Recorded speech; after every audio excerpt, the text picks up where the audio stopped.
Hey, what's going on, everybody? David Noe with SpeakEasy HR, presented by Payroll Partners. We are back for another episode of SpeakEasy HR. It is mid-July. It's hot. We're getting storms, but getting back into the mix of awesome guests for this month celebration for SpeakEasy HR. My name is David Noe. I'm the host, producer, and editor of this podcast. And I have an awesome guest with me today that we connected quite some time at a chamber event. And we had connected and talked about kind of what she was focused on spreading when it comes to her work. And so I said, I would love to have you on. So we've had this planned out for quite some time. So Jordyne Carmack, welcome to SpeakEasy HR. Man, I am so psyched to be here, David. Thank you so much for having me on your show. I loved just the diversity of guests that you've brought on. I feel like I learned something every single time I listen. Yes, absolutely. Same here. And I do have, if anybody has seen my post, my little mini horn. So when people come on, you'll get to see this mini horn. I don't know. I find these things all over. Obviously, there's TikTok and things, and you see these little toys, and I'm the sucker that buys them, and then I use them for stuff like this. So it's so funny. The one commercial that I saw about it was like this guy was walking around his house with his wife, and he's like, every time my wife does a chore, I'm just like, good job, honey, way to take out the trash.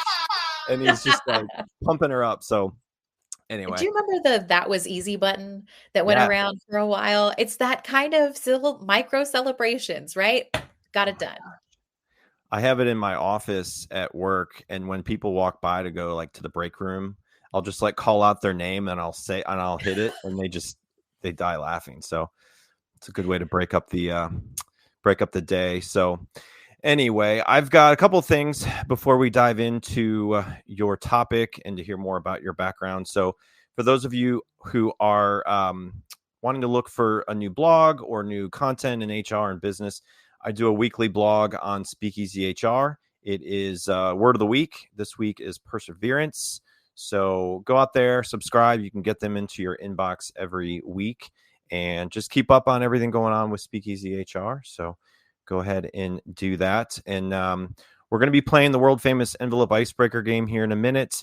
That is brand new questions. They just started this month, and there's a lightning round that will also bring out a little bit of your, personality and your ideas as you get asked these questions. So, Jordyne, if you want to tell us a little bit about your background, obviously I was able to see you live at a chamber event, and you were talking about authenticity and a lot of what you do with your work. So tell us a little bit about yourself and what you've been up to.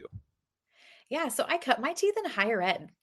I graduated from University of the Cumberlands in undergrad in 3.5 years. And so I was one of those mid-year December grads.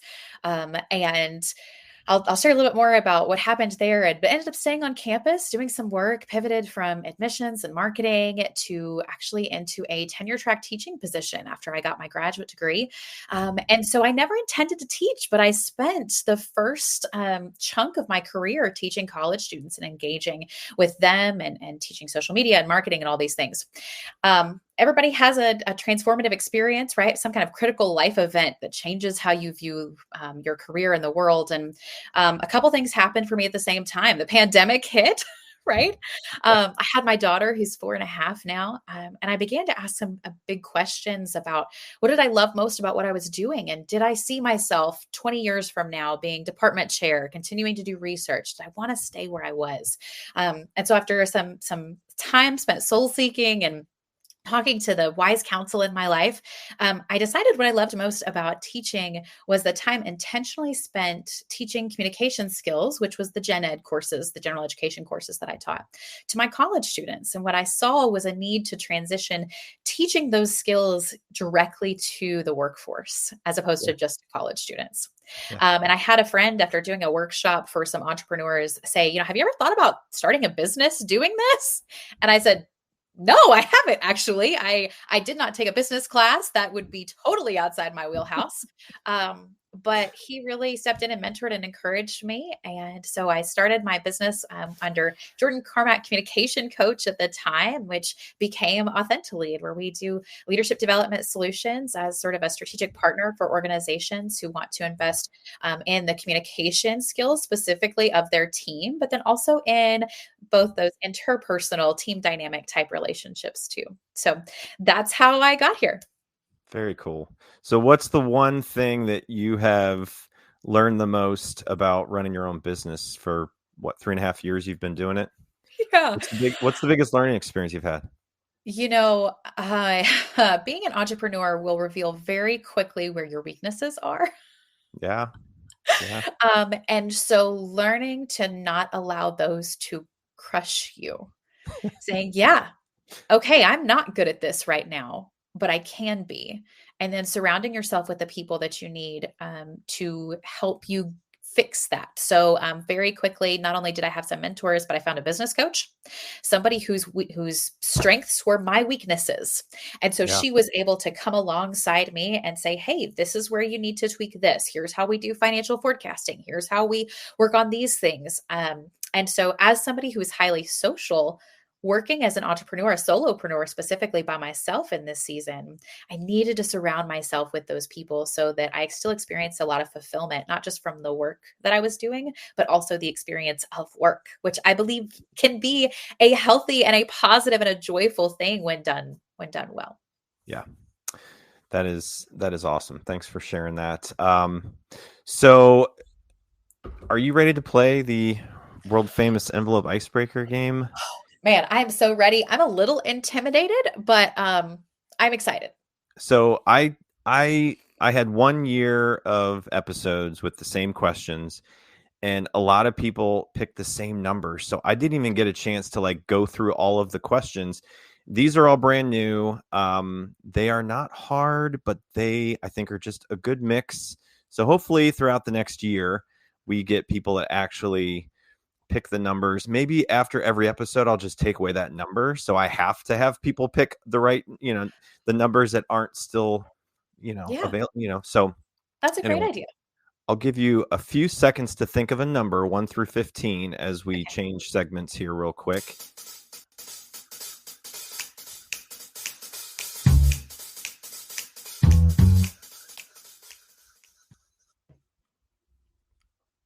I think it went. I don't know. Maybe it went. I don't know. It didn't go on my side. I saw it. Anyway, yeah. Okay. 1 through 15. What do you got? 6. Number 6. Any particular reason you picked number 6? Is that your favorite number? 7 is the number of completion, and we're just getting Okay. started. So I picked 6. Okay. All right. What's a TV show or movie you quote way too often? If I can, oh, I'm yep, well, I don't know. That's not very good. here Yeah. it is. I saw it. I love to quote The Princess Bride. Princess Bride. Okay. Inconceivable. Okay. Or random rhyming games. I don't know if that's Princess Bride or just Okay. being a mom of a Yeah. preschooler, but we do a lot of that. Yeah. Okay. I like that. That's not a movie that I even really know. Really? It's a cult classic. Yeah, I don't think I've ever seen it, but Oh, you've got to watch it. I It will is have to write it down and add it to the list. So, okay, one more number. What do you got? okay. 11. 11. That one was All right. random. That was random. Okay, number 11. What do we got? We're live on YouTube and LinkedIn, by the way. If anybody has questions, chime in, put them in the chat. Would love to hear from you. Hey, internet land. All right. It's similar to the last question, I guess. Maybe not. If you could swap jobs with any character from a TV show or a movie for a day, who would it be and why? Okay. Dolly Parton in Straight Talk, Dolly which Parton and Straight Talk. I Okay. had never actually seen before until my husband found it on YouTube. Okay. And I did a lot of radio in college, and still, even as a faculty member, had a morning talk show. And so I think if I could, I don't know that I'd want to do as much of the psychology that she Yeah. does. Yeah. Um, Right? Will, it is a classic. It's so That's underrated, man. But she is hilarious in that movie. So that was the first one that came to mind. That okay. I think being a radio DJ would be fantastic. Yeah. Well, there's another movie I haven't seen, so I've got some movies to watch now. All right. So that was the world famous envelope icebreaker game. Now we have a quick, and this is just one question. Okay. This is the lightning round that you can see the questions as they spin. So this is more speakeasy-ish. This is more back to the vibe of the podcast and kind of goes back to in the Prohibition era. So what's your go-to speakeasy cocktail, real or made up? It is the Mafia Mojito. Mafia Mojito. And All yes, right. I totally just made that up. But mojito is a great drink. So, okay. That I'm sure somebody has that out there in their speakeasy or bar somewhere, but You've maybe got to, right? maybe not. That's a really good one. So, very good. Well, now we all know a little bit more about you and some of your favorite movies and cocktail of choice. So, very cool. So, just a couple of words from our presenting sponsor, Payroll Partners, and then we're going to dive into the questions we've got. If you are watching live, feel free to chime in, ask questions, and I will see you here in about a minute. Finding a new employee takes time and money. For one position on a single job board, you could easily spend a minimum of $5 to $10 a day advertising a job post. It's worth noting that the average time it takes to hire a new employee is 36 days. However, it can take longer than that. You could find yourself paying hundreds of dollars a month for a single job board. And if you're using multiple job boards for multiple positions, this could add up to thousands of dollars a month. There is a much simpler and more affordable way of finding the right candidate. At Payroll Partners, we offer an applicant tracking system to help manage your hiring process. Our ATS is customizable, allowing you to decide which days you want to run the job and when to close it so you don't break the bank. And this feature lets you e-blast your network, posting jobs on multiple boards at once, all managed in one location. Payroll Partners, elevating your payroll and HR experience.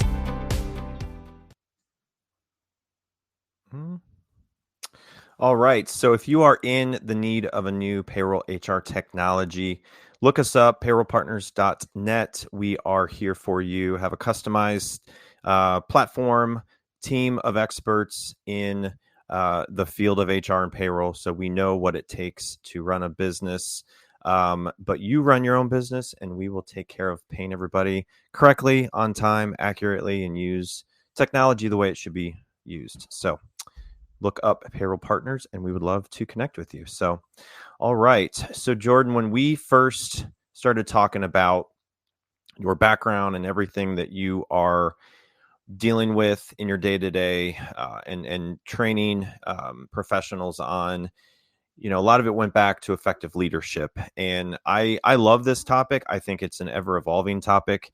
No matter what's going to happen in the future with technology, you're still going to need to have people that understand what leadership is and understand what it takes to be an effective leader and how involved that gets. And, we, I'm sure, have all seen the video from a concert where an individual that was in an HR role and someone high up in an organization really shocked a lot of people that they were in a situation like that and got caught.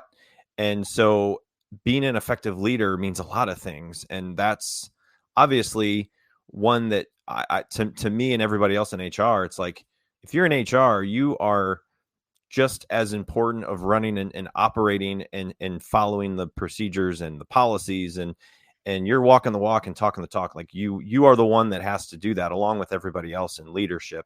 So I really love this topic, and I really want to pick your brain on it, because I feel like no matter what kind of organization you are, you're going to need solid leadership. Remember that feeling the first day of school, looking for your table in the cafeteria? Do you know anybody? Where are you supposed to sit? You don't know, but you definitely feel like there's toilet paper on the bottom of your shoe. Ugh, this is the worst. Well, you know what they say, high school never ends. I'm Anna Morgan. former corporate recruiter turned entrepreneur, and I know the workforce can feel just as complicated and cliquey as high school.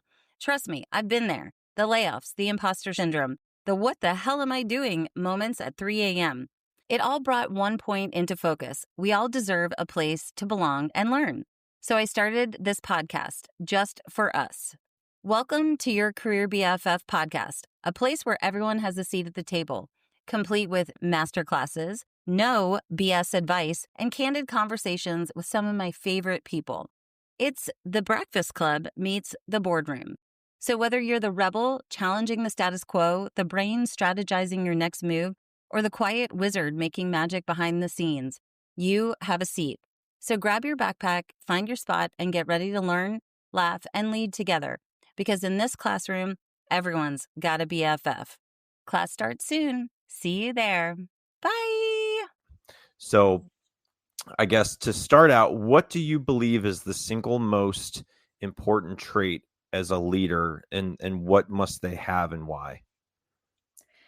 So for leaders, you have to start with self-awareness. Period. The end. Before you can consider your relationship with others, that interpersonal piece, you need to look at your intrapersonal piece. Is who am I? What are my values? What are my critical life events? How do they shape how I show up at work? Because if you are unaware of those things, even if from what are my strengths? What are my weaknesses? If you don't know those things, how can you possibly ever grow? How can you improve? How can you show up for others? How can you help someone else? Right? How can you pick the log out of somebody else's eye if you can't take the one out of your own? Right? And so we have to be able to see our own blind spots. Now, we often can't do those by ourselves.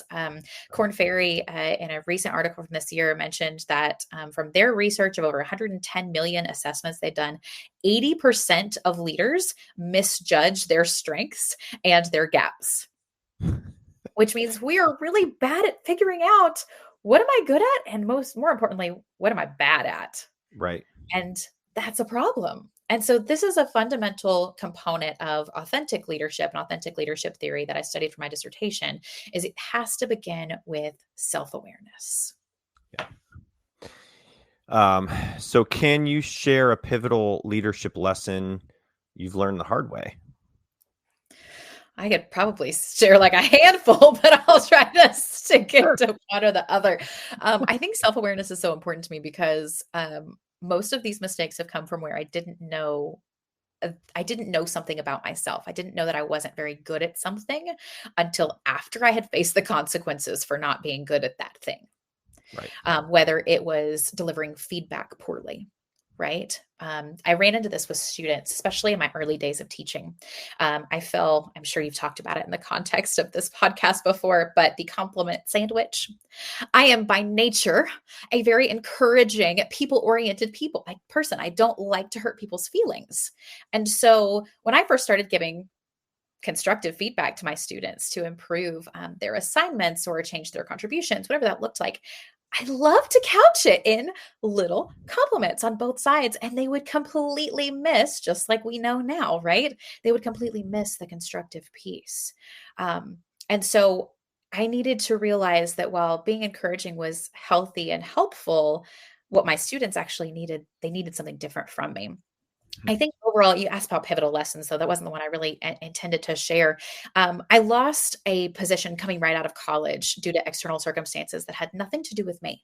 I'd interned 2 summers with an organization. I was graduating in December, and 2 weeks before graduation, they called and said, "Hey, you know that job that you've been waiting on for the last 2 years? It's not going to be here anymore. We have a part-time job that we could give." And so I was faced with this, what do I do? I had planned all this time and I needed to be able to pivot and quickly. I love the sign that you've got in the back of your screen that says champions adjust, y'all. Yep. Like I needed to value flexibility and adaptability. And so that has been really a hallmark of my whole career. And I know it will continue to be so in the future. But I learned that initially with that loss. Yeah.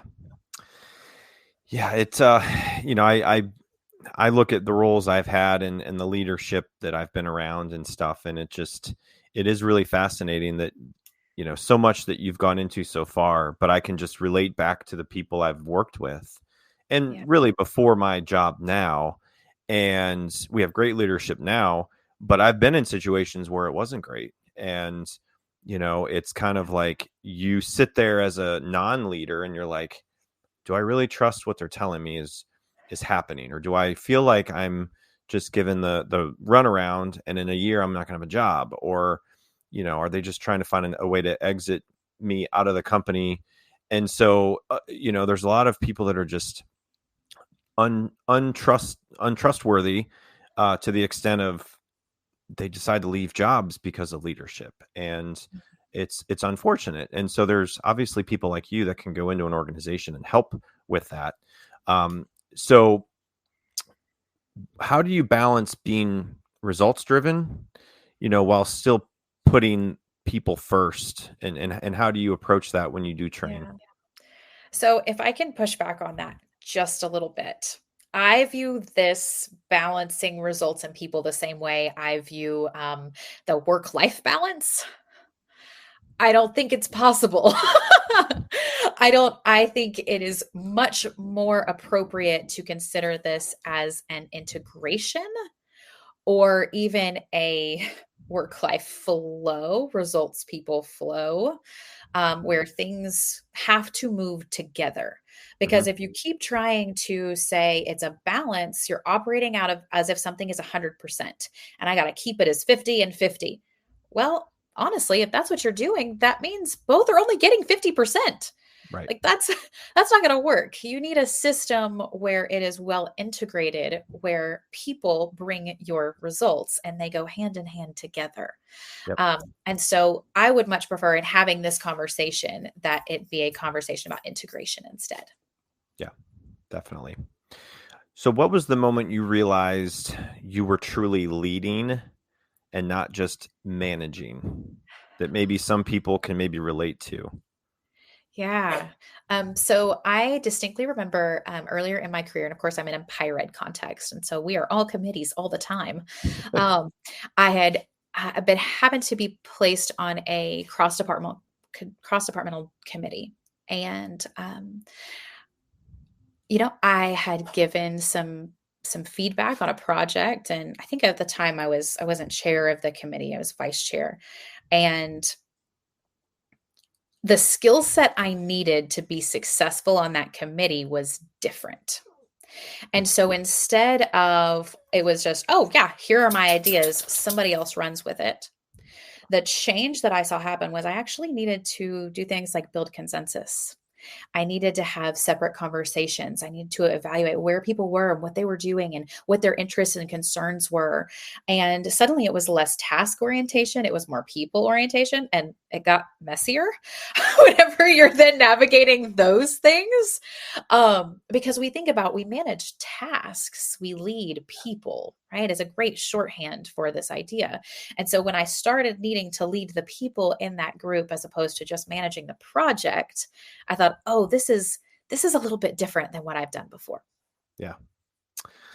We are live on LinkedIn and YouTube. So if you are watching live, chime in. I believe you are streaming as well, Jordan. So we have people watching. And so if you are watching, have a question, throw it out there. Someone else might be thinking the same question or a similar. So Jordan, what's maybe one misconception about leadership that you wish more people understood? Oh gosh. So this is I have the pleasure of serving as executive director of Leadership Tri-County, which is a nonprofit that serves Knox, Laurel, and Whitley County in Kentucky. And I know we're everywhere. So we're a small regional leadership development program. I'm the steward very much of this organization. It's been going almost 40 years. We have a 9-month program. And one of the things that always gets me is somebody will say, well, I'm not in leadership, so I can't apply. I don't hold a position. I don't hold a title. I don't have authority. So that's not for me. And I'm always like, whoa, whoa, whoa, whoa, whoa. We got to backtrack this just a second. Everyone needs the skills and the competencies that a leadership development program offers. Good communication skills, emotional intelligence, social influence, networking skills, those people management pieces, right?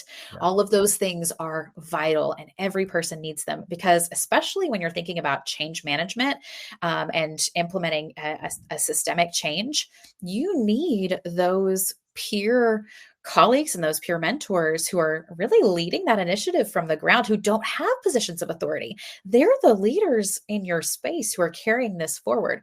It's also like, you hear that, where does the quote unquote power lie? It's often with the administrative assistants, right? Yep. Because they're the ones who have the social networks to carry those initiatives forward, to build consensus.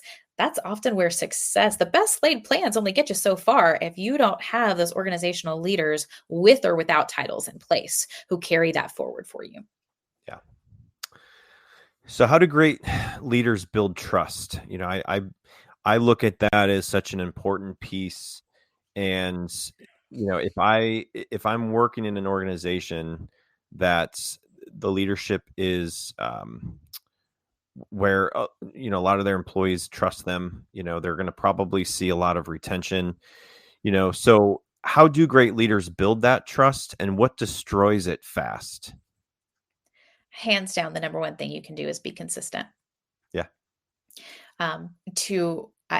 I've mentioned my kiddo, but I've seen this play out in parenting some. So I'm going to use this as an example, right? Yeah. Whenever it comes to parenting, especially preschoolers, toddlers through preschool, through elementary school, that is how they learn that, hey, I'm going to get lunch every day at a certain time. I know that if I jump on the couch, there are going to be consequences, because the consequences are applied, or the perks, the carrot too, right, are applied consistently. And so I can trust that when A happens, mom or dad is going to do B every single time, whether that's I'm going to go get an ice cream later because I did a good job, or because I jumped on the couch, there's going to be consequences later. They learn that through consistency. Yep. That is a fundamental human principle. So if you say that we care about our people, we care about, our working parents, we care whatever you say, but your values are, if your actions or your policies are inconsistent with that, you will never be able to build trust within your organization. So I would say the best way you can do it is be consistent. And that means you need to be transparent about what your values are and what do you stand for, and then act in accordance with those things. And when you don't, own it. I know it feels really uncomfortable to say, man, I really messed up with that, right? I don't want to come forward and say that we didn't handle that well, but you have to own that in order to be consistent with those values. And so the fastest way you can break it is by having a hidden agenda, by having motives that don't align with what you say you're about. When there's misalignment, people have a radar for that hypocrisy, especially when it comes to social media, right? And all of these things. I think you mentioned what happened at the Coldplay concert. I think that's one of the most difficult things to wrestle with is that appearance of hypocrisy, right? Yeah. Is I can't trust you because you don't abide by your own values and policies. And that really can cut an organization to the quick so fast. And so that kind of brings us full circle, right? To self-awareness. Is I need to be self-aware enough about what are my values? What am I communicating? Are those things in alignment?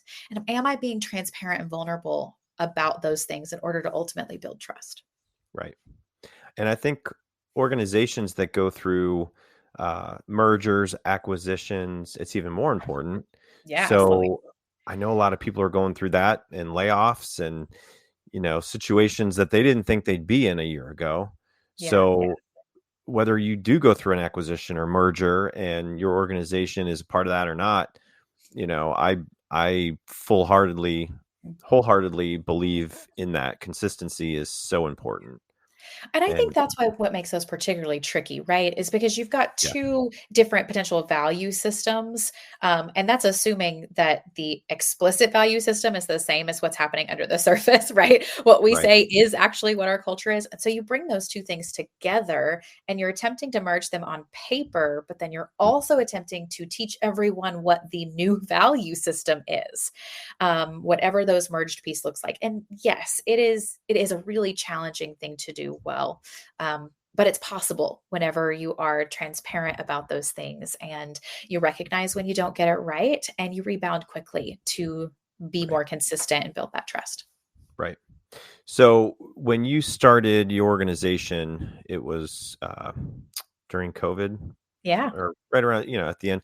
So has your approach for companies that are remote or hybrid in office has have you seen that change the way that people are asking for training because of the way I think people are shifting more back into an office setting, or what have the trends been with your training requests, I guess?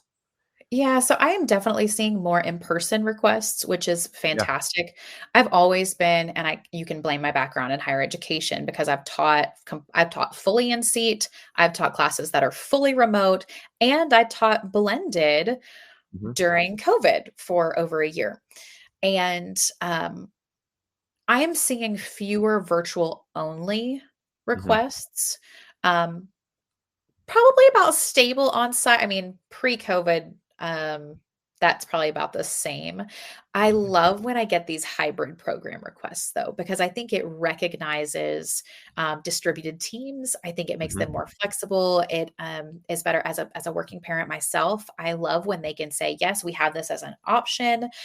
So I do work a lot with organizations that have multiple sites, and maybe we do it virtually after meeting in person once.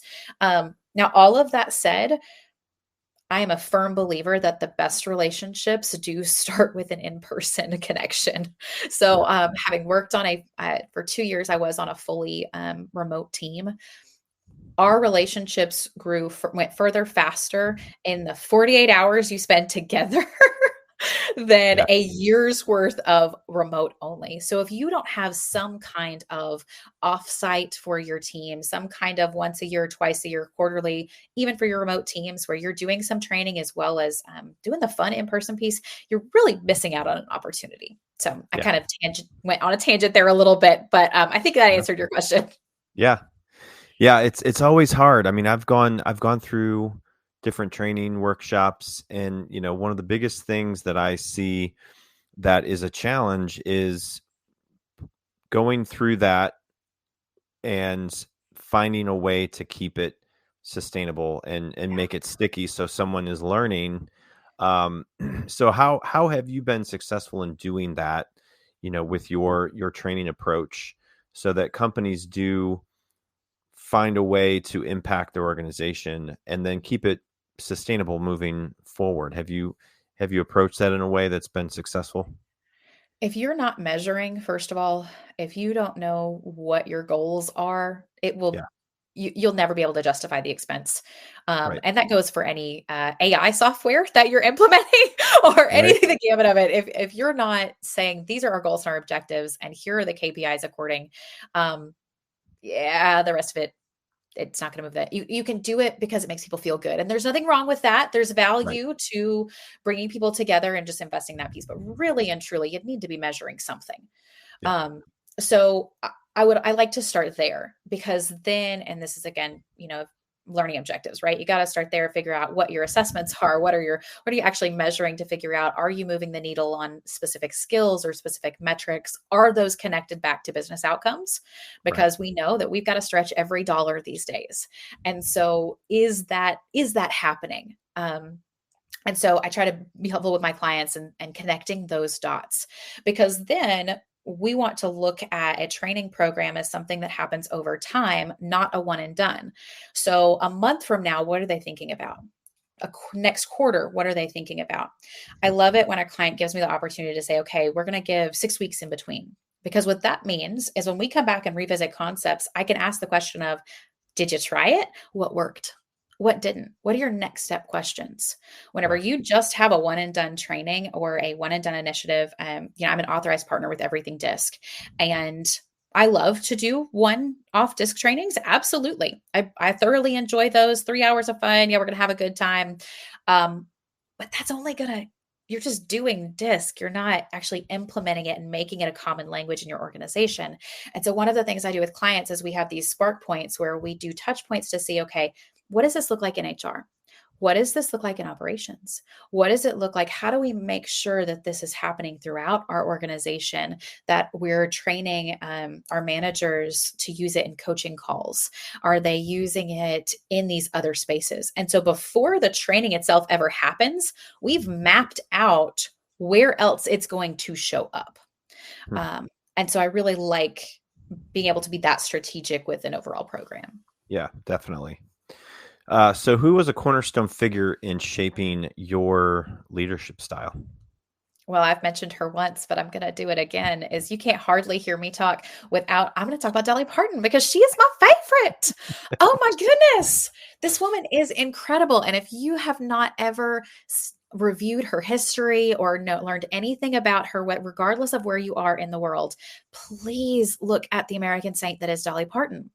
My favorite quote by her is, figure out who you are and do it on purpose. Hmm. And obviously it ties into authenticity and self-awareness and all of these things.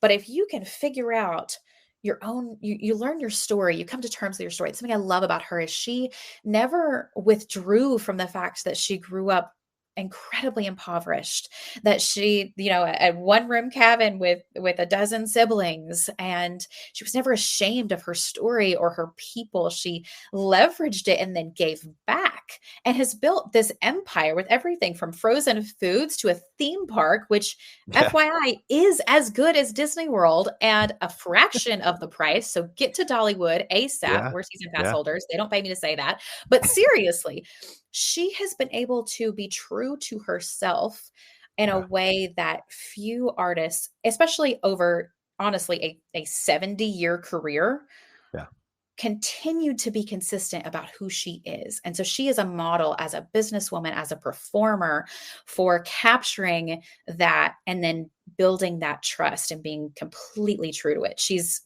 an icon. Yeah. I think a lot of celebrities and a lot of people in the spotlight, you like to see the success in what they do, but I feel like at some point, majority of them have a situation that just creates a negative image and changes the perception of that author or that artist or that actor. And so I think she's one consistently has never changed and has just gotten to the point of just constant success and just what she's done to impact those around her with Dollywood and everything that she has. The Imagination Library, which is in every state around the country and a variety of countries. But it all came back to her father, who never got a chance to learn how to read. Yeah. And so she ties everything she does back to this deep center sense of purpose. And I think if we could all figure out what that is and then work in accordance, regardless of the industry, right? Because we're all going to experience industry pivots and job pivots. But if you find that sense of purpose and can carry that forward in every single position, you'll not only make an impact, but you'll experience a really fulfilling career. There you go, ladies and gentlemen. If you thought you were going to come on to SpeakEasy HR today and learn about leadership, you did, but also you got to learn more about Dolly Parton, as Jordan said, because she's my fave. She's awesome. She is awesome. So, all right. So what advice would you give to someone stepping into their first leadership role today? First leadership role. Practice curiosity by listening. Practice curiosity by listening. Yeah. Curiosity is definitely something that takes practice. But whenever you are willing to ask great questions of your team, and then truly listen to their answers, and not just of the people at your, if you're stepping into a C-suite role or if you're a new manager, not just other managers, but listen to everyone around you, from the janitor all the way up to, yes, your executives and your stakeholders. Listen, because you'll be surprised what you discover. I think that no survey could adequately capture for you. So really and truly set your heart on listening first, and maintaining that sense of curiosity about what's working and what's not working and how can we make that better. Yeah. Well, you had talked about running your own business and finding out what your weaknesses are and finding somebody that could help you. So I think it goes with younger leadership and leader professional organizations that might not have maybe somebody that could be a mentor. Maybe there is, right, internally. So if you have somebody that could be more of a mentor in your organization, that's great. If not, do some research around where you live and find organizations or networking groups that might have young professional leadership development, or just a community of people that might be going through the same thing, so that you can really have a good resource beyond your organization. And if you do that, you're going to be more successful than other people potentially, because you went beyond just your day-to-day role. And like you said, you were curious to learn and listen. And I think that goes a long way if somebody really is not given the right tools and resources, because a lot of people just get thrown into a leadership role, right? Oh, yeah. Or a manager role because they did well in their job. Well, now they're managing other people that they worked with. And that is like, talk about a difficult situation. It is. It is very difficult. And I don't know if your advice would be different. Maybe it is, but if somebody is in a non-manager role or leadership role, and then they get moved into that role, you might have to build the trust with other people that you were at one time a peer with. So that does happen, Oh, and you can expect it to impact those relationships. And how I think to assume it would maintain status quo, because you're introducing, not to get too theoretical, but if you look at the different types of power in an organization, expert power, reward power, you might have been really good in your position, even if you were a senior in that role, right? And you've got expertise. As soon as you're given reward power, right? The ability to give somebody a raise, or to not give your friend a raise, right? Or we can take it all the way there, right? That is going to change the dynamic of all of your existing relationships. So I love finding mentors outside your organization, 110%. One of my favorite, one of the mentors that I deeply treasure, and we only get a chance to talk a couple times a year, right? This is not an every week type meeting, but she's in C-suite and healthcare, right? Totally different industry. But she has been leading people for several decades. And so when I'm faced with something tricky, especially as an entrepreneur and a solopreneur, right? Often I'm serving as an advisory capacity as opposed to doing this every day. She has been an incredible resource. And so whenever you step into that role, you might not be able to find somebody internally who can coach and mentor you. So looking to those networking groups, those are invaluable. I think there's a list of tips we could probably say whenever you're seeking out those roles and those mentors, right? Don't say, hey, can you give me 2 hours of your time tomorrow? Like, recognize what people have going on. And, but generally what I've found is that most people are willing to have a 15-minute virtual coffee if you've got a question. That was one of the things I did whenever I started looking to change jobs before I started my business, is actually talk to people who held similar positions. And I said, hey, would you give me 15 minutes so I can pick your brain about what a day in your life is like and decide if that's really what I want. Right. And so I think even if you get ready to apply for a management role, maybe it doesn't come to you, but you're like, I really think I can do this. Talk to somebody in another organization who's doing it every day and see what they say. Yeah. It's one of the hardest positions in an organization, I feel. In middle management, there's a difference between middle management and leadership, maybe. There's obviously different levels of leadership and Yeah. organizations. It's all different, but that middle management and the amount of involvement they have to have, Mhm. and maybe they are considered part of leadership, but it is very difficult. And like I said, there will be a need for good human connection and leadership and manager Mhm. roles in the future in most industries that have them now. Like that's jobs will be eliminated. AI might take over a certain form of a job, but Right. maybe one day there will be robots managing other people. I'm not I saying that's out hope. of the question, Right? but I hope that it is always people leading yeah, other people. And I have some reason I was just going to pull this up so I could direct some of your listeners to this. The World Economic Forum Future of Jobs report was for 2025 was released recently, yeah, and the core skills in 2025. Analytical thinking was number one, sure, but I thought it was really interesting. Number three on this list is leadership and social influence. yeah, 4 is creative thinking. 5 is motivation and self awareness. 7 is empathy and active listening. 8 is curiosity and lifelong learning. I mean, that's 70-80% of those top 10 core skills. Those are human skills. So yep, if I'm an organization and I'm looking at upskilling and doing some talent pipeline work for the next 10 years, I need to look and see, what are these skills like? First of all, am I measuring where we're currently at related to any of these skills? Because, again, we don't want to try to invest in something significant until we have baseline measurement so we can see if it's even working. Am I currently measuring how this is working? Do I even have a pulse on what those team dynamics are like within my culture? Because if I want to have my technical initiatives, my new software platforms, if all of these new pivots, if I want those to work, it's going to hinge on the people actually doing it.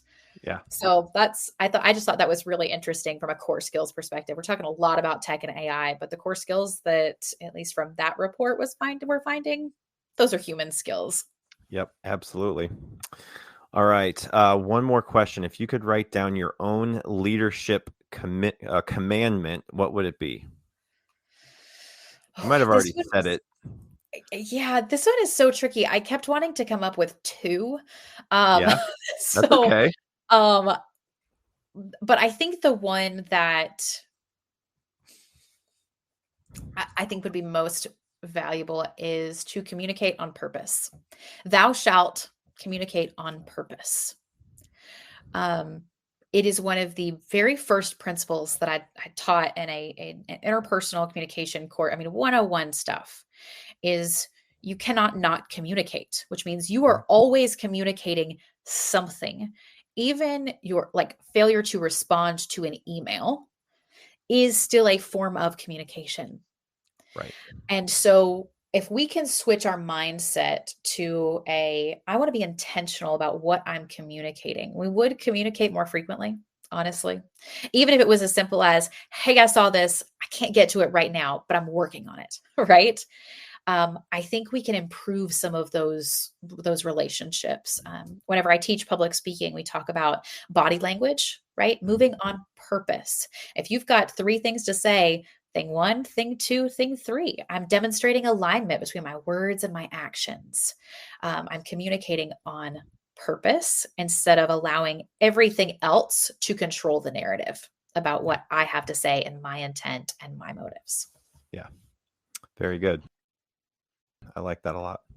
Yeah. We talked about before we jumped on here personal brand statements. So I have gone through this exercise recently and I came up with one with everything I'm involved in my life. So it's to create positive, meaningful experiences that inspire, uplift, and make a lasting impact on individuals. So people in HR, I run a small business with my wife. We are doing a lot in the community. There's a lot going on, and we are trying to impact other people's lives and uplift them. So in HR and hiring people and trying to develop them from a career standpoint, a lot goes into that. Yours, you were able to give me, and it was equip people, leaders to communicate more effectively for talent and organizational transformation. Yeah. Like that a So lot. for what I have in mind in this, and I would actually I have people leaders is kind of clunky to say it that way, but I view just about everybody as people who potentially could lead people. So this Yeah. in some way, shape, or form, we are all influencing others. We all have the ability to shape the lives of those around us with our words for the good or for the bad. And so if we can communicate Yep. more effectively to make the lives of those, and yours is so motivating, inspirational. Mine's very tactical. I mean, it makes me want to rephrase some of my language and make it a little bit, a little bit more sweet. But really and truly, I think we can transform what work looks like whenever we communicate on purpose, we communicate intentionally, Mhm. and just to bring us full circle, Yep. we start with self awareness because we understand Yeah. what we're communicating when we say certain things and do certain things, and the impacts that then that interpersonal that it has on those around us and our teams. And for us being parents of kids, right? Like we have a huge responsibility for Yeah. them to get them equipped because I don't know what the workforce is going to be like in 10, 20 years. I I try to figure out what they're going to do after school and going into a career. And I'm just like, man, I don't even know if their jobs have been created yet, Yeah. and I try to tell them what I do and try to see like where they want Yeah. to kind of have a curiosity for when it comes to Mm. work.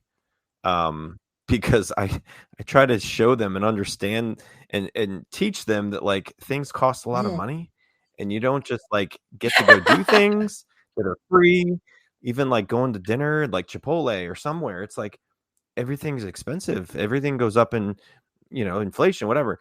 So like I'm trying to teach them. I mean, they're a little older than Yeah. yours, but like man, it's so important. And then people that go into their first few jobs, it's like, I just I know how important that is, and I wish I could go back and like tell myself when I was like Mm. 24, like, hey, do these things, you will, Yeah. but that's Yeah. okay. It is Um, tricky thinking about next generation leadership is what are those skills that they are going to need most. And I am yeah. reminded how quickly we can adopt new and learn new technologies, but Oh yeah. how long it takes to teach something like people skills. Yeah. And so when we think about parenting, we had decided that our emphasis was going to be on those people skills because it will take her half a second to learn an iPad or whatever the next technology is 15, 20 years from now. She Right. will have no trouble picking that up.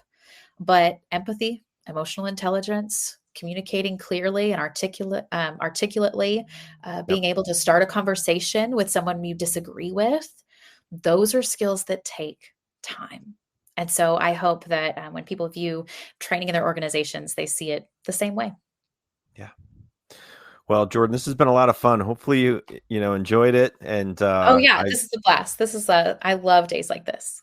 I loved hearing about your background and everything that you went through. You could probably talk a lot about it, even more beyond what we've talked about, which is why I want people to connect with you. And we do have a insight to impact clarity toolkit that I have up on the screen. There is a SpeakEasy promo code. So if you want to tell people about this a little bit, and then obviously for people to connect with you beyond this, if they're listening on demand. So um, what can they get with this toolkit? Yeah, so this is a series of exercises that I have been using. Started off testing them out with college students in our Yeah, professional communication class and yeah, workshopping these exercises, helping them, right? Because being 20 years old, it's hard to figure out what do I want out of life. But that same feeling of I'm stuck, I don't know where to head next. I think we can improve our self awareness by being intentional with some exercises. So there's a series of these, as well as a fun set of freebies at the end related to some AI prompts that you can use. I am pro technology. Let's leverage what we have for the good. So there's some fun prompts that you can use alongside those pen to paper or keyboard or tablet exercises, as well as some coupons for some other things if anybody is interested in that as well. But we're talking about self awareness, and this is a great place to start. yeah. No, this is perfect, and hope everybody can take advantage of this. If you want to connect with Jordan, do on LinkedIn. Yeah, She please is a do. great follow, and certainly appreciate all your knowledge you shared. It is very fascinating, and I learn every time I have one of these episodes. So appreciate you coming on. It was a blast, and wish you all the best. Hopefully we'll stay in touch, and hope you have a great rest of your day, and we'll talk to you soon. Yeah, thanks so much, David. And to all the listeners, thank you guys. Make sure you've got that subscribe on this podcast. It is a rock star place to keep learning and growing. And I'm thrilled to be able to be a part of that journey. Thanks for having me. Thank you very much. Take care. See ya.